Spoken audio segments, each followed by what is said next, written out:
د شپې 12 بجې ګلالۍ پسې پلار راغلی وایي بند که بچې دا لایب هغه پلار ته کوم الفاظ استعمالوي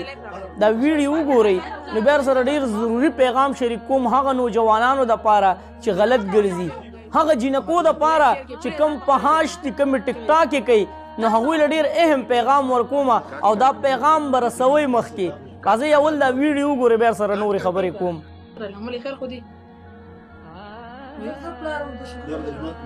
ما سره دلته جګړه مکه ما ته څه نه دی ویلې سیده دلته لایف راغله ما ځان ما سره سیدونه مکه لایف شیر کې پرې ځان په خپل شیر وي چې دې پکې وي دا څه خبر لایف شیر کې گایس کټ کا کنه کټ کا نه کټ کو ټوټي کې کټ کا کنه لایف شیر کې گایس لایف ضروري نه دی بہت پیار ضروري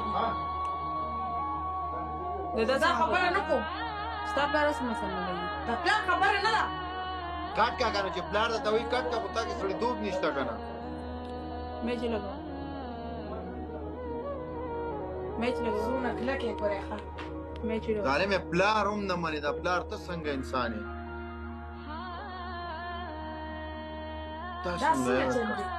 چې ما سره د پلار هغه ته د عزت خبرې کی یا څه چلو شو ګوره هغه ته 12 بجې مرا ګلالۍ واسطه ګلالۍ څنګه مدول ګلالۍ وړته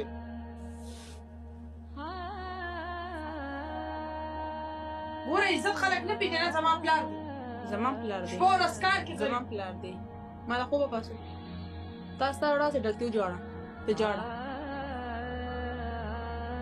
ورا چاره ته وای کټ کنه په کار چې پلار خو ته مونږ کنه چې کټ کې بیا پلار خو منه ګلالۍ تاسو ویډیو تاسو وکړه ملګرو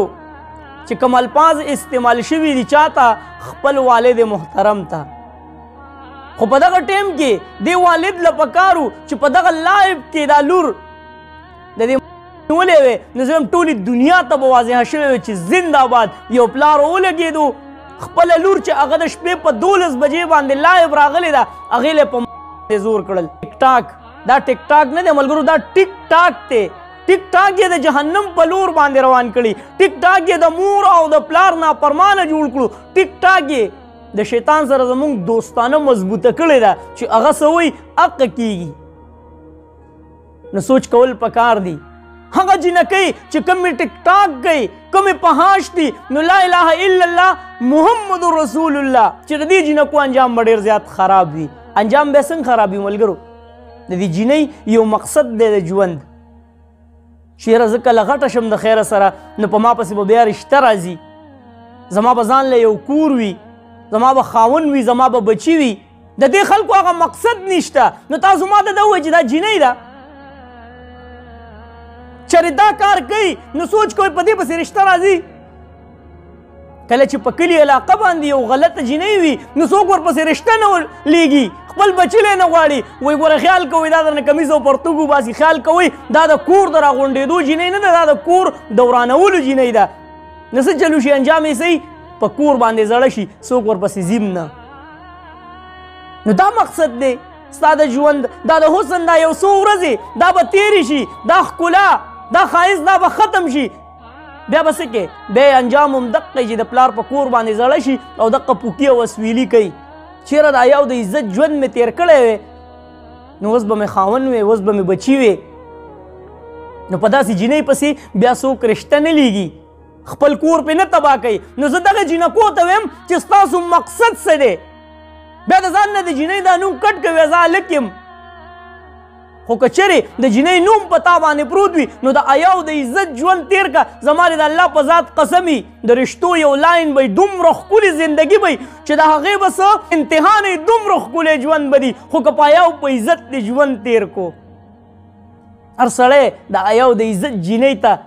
غاړه ږدي ورپسې رشته لیږي ښه ډېر جهیز ښه ډېر کالی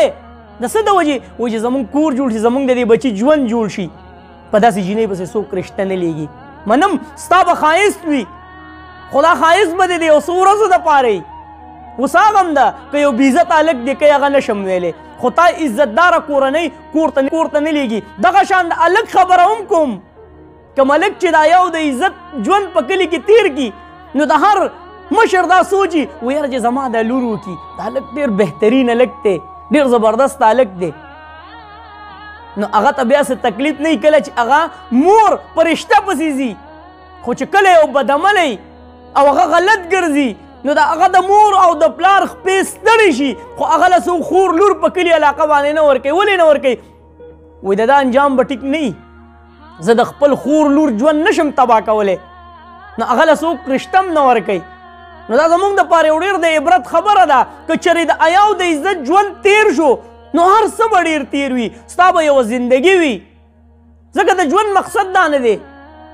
که داسې ډېر خلک به لیدلي تاسو چې هغوی ودونه نه دي کړي هغوی بوډاګان شوي نو د هغوی انجام ډېر زیات ګډوډ وي انجام یې ولې ګډوډ وي ملګرو د هغې د خدمت څوک نه وي او مور وفات شي بیا ورله څوک هغه شانتې لفټ نه ورکوي هغه شانتې خدمت نه کوي نو ډېر افسوس راغی چې د پلار احترام هم دلته کې ختم شو ټولې دنیا ته شو شوه د پښتون نوم د پښتون تصویر دې خلکو په ډېره عجیبه طریقه باندې روان کړی دی چېرې پښتون د پلار نافرمانه دی او هلک خو یو طرف ته که جینۍ بیا د پلار نافرماني کوي پلار ته بدماشي کوي چې نه دې منم مخې له به نه راځي خوا له به نه راځي زما چې څه خوښوي زه به حقه کوم څومره د افسوس خبره ده الله دې په موږ باندې خپل رحم او فضل وکړي نو به طورې کشر به طورې د خپو خاورې موږ چې کله یو پیغام راوړو موږ چې کله یو نصیحت راوړو نو موږ ستاسو د خپو خاورې یو ښه زموږ په دې خبرو باندې چېرته خفه نه شئ ویډیو لازمي مخکې شیر کړئ کیدای شي زموږ د دې خبرو نه نوجوانانو ته څه پیدا وشي زموږ هغه خویندې چې په ټیک ټاک راځي هغوی ته دې څه پیدا وشي نو ډېر به ښه ما نوي درباني په خپلو دعاګانو کې یاد ساتئ او زما په دعاګانو کې هر وخت چرته هم دی الله هم ښاد آباد او خوشحاله ساته د لوی الله په امان